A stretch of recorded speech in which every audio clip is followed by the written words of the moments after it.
ህዝብ እንዳይወጣ እንዳይገባ እንዳይማር እንዳያርስ ማዳበሪያ እንዳይወስድ ያደረገውን ኃይል ምን ነው አላየውም አልሰማውም አሉት።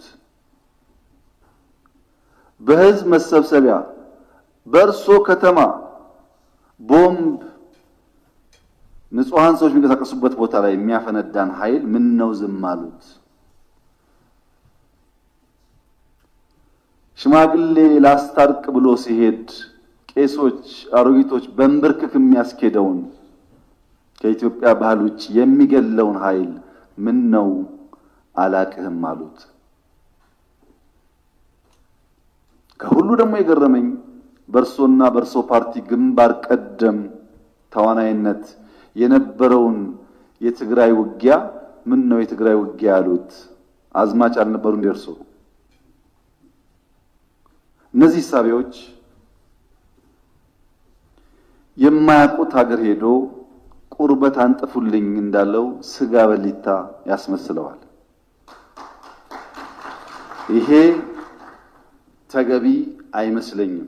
በእኛ በኩል ያለውን ክሪቲክስ ችግር የለውም እንፈትሸዋለን።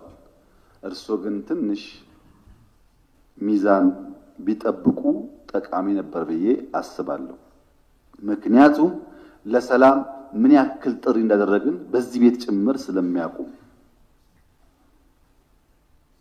ሌላው በጣም የገረመኝ ጉዳይ የእርሶ መንግስት በቄስ ሞገሴዎች ውዳሴ ያሉት እኛ ሰፈር ፊታውራሪ መሸሻ የሉም ቄስ ሞገሴዎች ምን ያደርጋሉ ነው።